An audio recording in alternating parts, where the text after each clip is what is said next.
bigo na baliwala ang mga batikos, pananadya na pagdayo at pinagsalitaan ni Vice President Sara Duterte ang 3 congressman sa magkakahiwalay na lugar doon sa nakaraang eleksyon.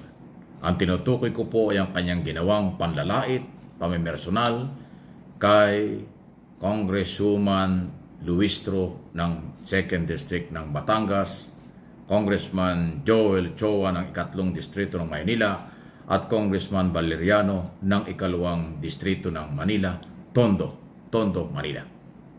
Alam niyo bakit? Kasi nakabalik at nanalo ang 3 congressman ito.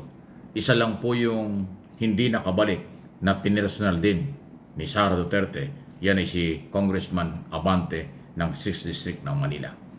Kung yung mga gunita nagpunta sa rally ni Isko Moreno sa Maynila, pinersonal si Chua. Ang kanyang ginawa habang nag-i-speech, nag-abot pa siya ng apple. Ibinigay doon sa kalaban ni Chua. Ang sabi niya, ipakain mo yan hanggang sa siya ay mawala ang buhay. Ganon siyang katindi. Ganon ka-unethical ang statement ng pangalawang Pangulo. Nag-utos siya doon sa kalaban sa politika ni Chua na isubo raw, ipakain daw yung apple hanggang sa mawala. Grabe, di ba? Ewan ko kung yung statement na yun, napanood nyo. Ayaw ko na ipakita kasi napaka-unethical na kampanya ni Sara noong panahon yon. Si Valeriano, ano ang sinabi niya?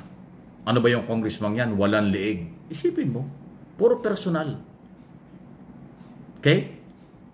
Si Luistro ng Batangas, sinadya pang puntahan doon sa Batangas at sinabing meron daw utang sa asawa niya. Ano kinalaman ng utang tungkol sa kampanya at politika? Ay wala naman palang utang, wala naman pagpapatunay, puro paninira lang. By the way, si Luistro kaya binabanata ni Sara kasi magaling magtanong ito doon sa mga hearing sa Kongreso. Napahiya si Sara dyan, hindi siya makalusot sa mga tanong ni Congresswoman Luistro. Si Chua naman ay chairman ng Blue Ribbon Committee na nag-imbestiga sa confidential fund at budget ng Office of the Vice President. Kaya nagalit ni si Sara. Si Valeriano naman ang siyang nag-speech at siya yun dahilan kung bakit nag-imbestiga ang Blue Ribbon Committee tungkol dun sa anomalya sa budget ng Office of the Vice President. So yun po ang pinag-umpisahan eh.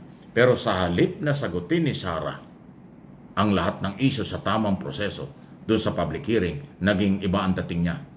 Naging, basta ibang-iba ho ang kanyang galaw at sagot. Parang hindi Vice President. Sabi nga ng mga congressman, parang hindi nababagay sa Office of the Vice President ang attitude, ang galaw ni Sara Duterte. Pero itong nakaraang eleksyon, sinadya pa niya na puntahan ang mga distrito ng mga ito at pinersonal, binanatan sa harap ng mga botante. Pero matatalino ang botante sa Maynila, 3rd at 2nd District, at doon sa 2nd District ng lalawigan ng Batangas, hindi naniwala kay Sara Duterte. Kasi nga, masyadong personal ang kanyang batikos at wala sa lugar, wala sa issue.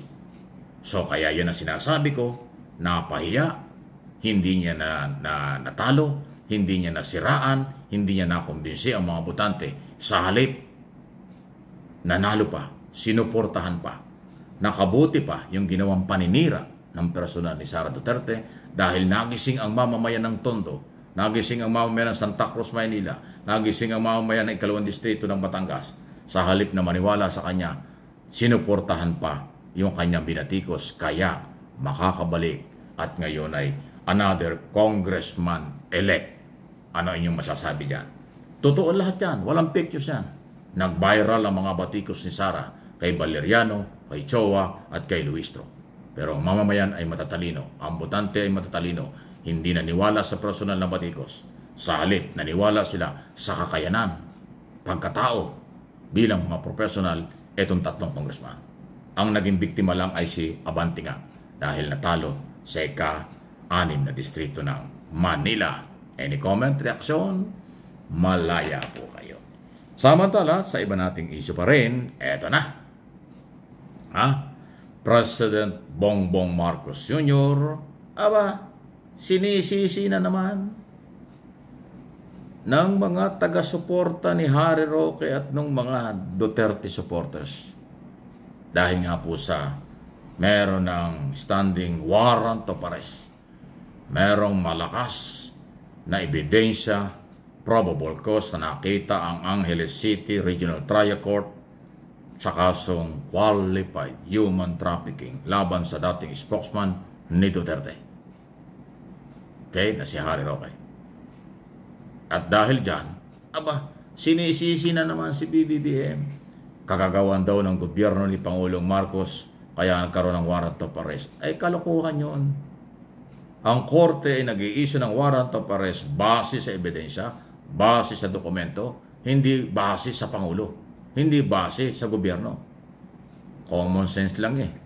Yung nagpaparatang at sinisisi ang Pangulong Marcos na may kinalaman dito sa kinakaharap ng mga DDS na may problema, kababawan yan, kawalan ng kaalaman. Kung yung mga gunita, sinisiri nila si Pangulong Marcos nung hulihin at makulong si Apollo Quiboloy. Until now nakakulong. Nung hulihin at makulong si Duterte sa human rights violation, crime against humanity, sinisi pa rin nila si Pangulong Marcos. Ngayong si Roque naman ang aarestuhin dahil may warrant of arrest. Si Pangulong Marcos pa rin ang sinisisi. Samantalang yung mga court order ay galing sa court. Galing sa korte. Hindi galing sa Malacanang. Ang Malacanang ang magpapatupad lang ng warrant of arrest kasi yan ang authority nila. Pero ang mga court order, kung bakit hinuli nun si Quiboloy, bakit hinuli si Duterte, bakit huhulihin si Roque, yung grupong ito ng mga Duterte, ay yan ay dahil sa court order, probable cause, sapat na ebidensya at basihan para sila ay panagutin at bigyan ng pagkakataon. Due process yan eh. Rule of law yan eh. Ang Malacanang naman ay magpapatupad lang ng mga court order. Yun ang proseso. Yun ang tama. Kaya ulitin ko, sa aking opinion, analysis, ang mga nagbibintang na sila'y ginigipit, hinaharas ng gobyernong ito, kakulangan ng kaalaman sa tamang proseso. Panlilin lang o panggugulo lang. Dahil naniniwala sa kanila ang kailang followers, supporters, kasi fake news yun. Kasi nililin lang nila. Pero sa akin, I know my job. Alam ko, sinasabi ko at alam ko ang proseso, kaya huwag niyong sisihin ang executive department yan. Ang sisihin nyo, mga sarili nyo. Ang sisihin nyo, yung mga taong bakit nakasuhan at nakakulong ngayon at ipapakulong. Baka sila nagkasala. Baka totoo ang probable cause. Baka totoo yung akusasyon. Kaya sila nagdudusa ngayon. Walang kinalaman ng Office of the President at ibang tao sa kanilang problema. Baka nga ginawa nila yung problema. Kaya ngayon sila pinapanagot na. Diba? Please like and share again ng ating mga video para sa ganon makarating ang tamang impormasyon sa lahat ng Pilipino dito at sa abroad.